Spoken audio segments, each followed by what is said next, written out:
वचन देती हूँ कि कार्तिकेय भैया को कैलाश वापस।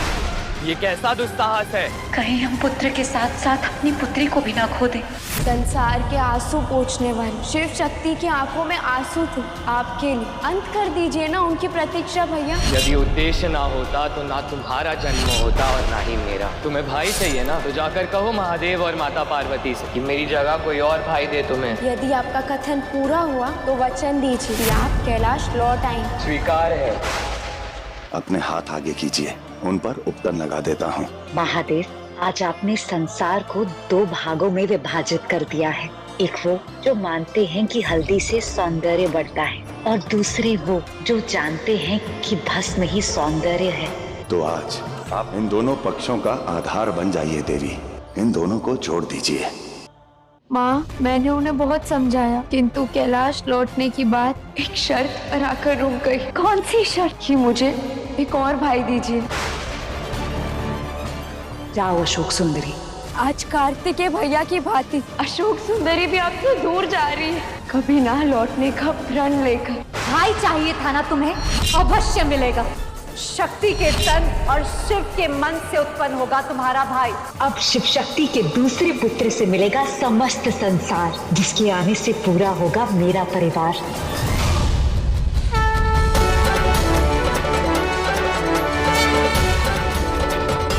तुम्हें मैं किस नाम से बुलाऊं? आपका पुत्र हूँ, आपके नाम से ही बुलाना माँ। उमा के पुत्र हो, उमा से अवतारित हो, इस उमा के नंदन हो, उमा नंदन। माँ, पहले आप मुझे पिताजी से मिलवा दीजिए ना, फिर स्नान कर लीजिएगा आप। मेरे रखो पुत्र। तब तक मैं क्या करूँ माँ? तुम द्वारपाल बन जाओ। लो आज्ञा माता। उमा नंदन किसी को भीतर न आने देगा। वहीं रुक जाओ, एक पग भी आगे मत बढ़ाना, मैं द्वारपाल हूँ। मैं समझता हूँ तुम द्वारपाल का दायित्व निभा रहे हो, किंतु मुझ पर भी इस संसार का दायित्व है।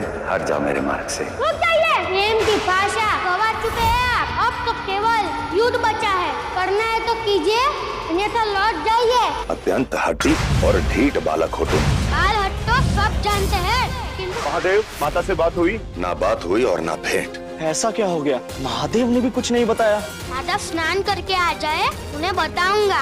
एक व्यक्ति आया था, स्वयं को उनका पति बता रहा था। मूर्ख बालक! किसने कहा मुझे मूर्ख? मैं नहीं जानता कि तुम कौन हो, कहां से आए हो, क्यों महादेव और माता पार्वती के मध्य आ रहे हो। तुमसे पहले जो सर्प वाले आए थे, उनके साथ तो बात युद्ध तक पहुंच गई थी। मेरे प्रभु का अपमान करने वाले को बिना दंड दिए कहीं नहीं जाऊंगा।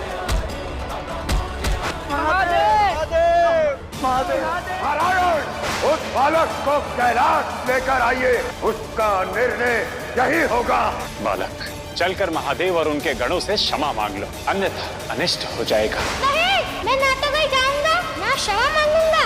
यदि युद्ध करना है तो कीजिए, अन्यथा बंदी बनाकर ले जाइए। तो दंड की बारी है। महादेव!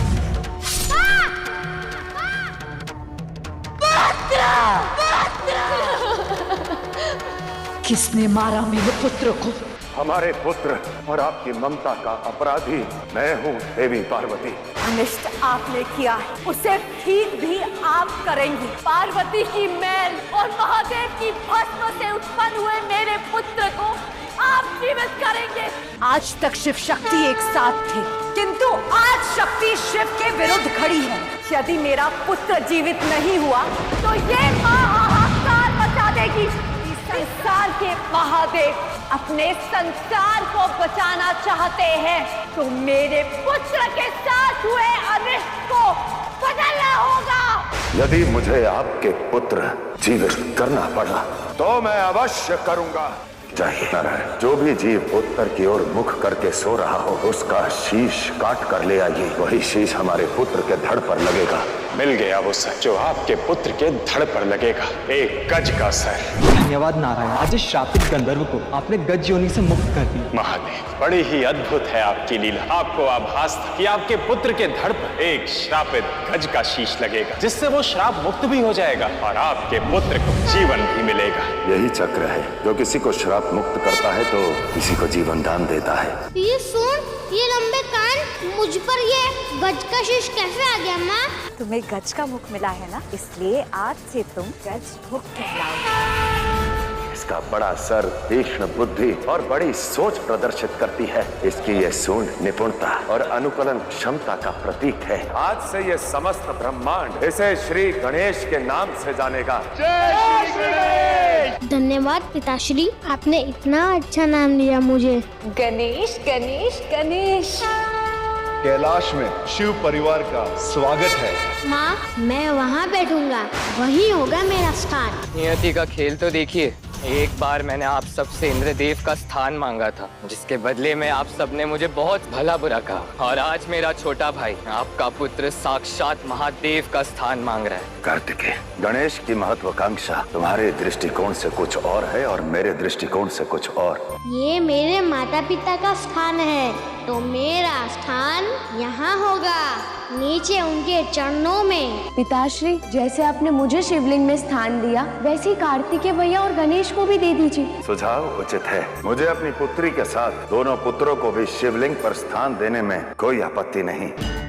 ये तुम्हारा स्थान है अशोक सुंदरी, और इसके दाएं ओर का स्थान कार्तिकेय का होगा, और अशोक सुंदरी के बाएं भाग में जो स्थान होगा, ये स्थान गणेश का होगा। अब शिवलिंग में शिव परिवार भी समा गया है, शिव और शक्ति के साथ।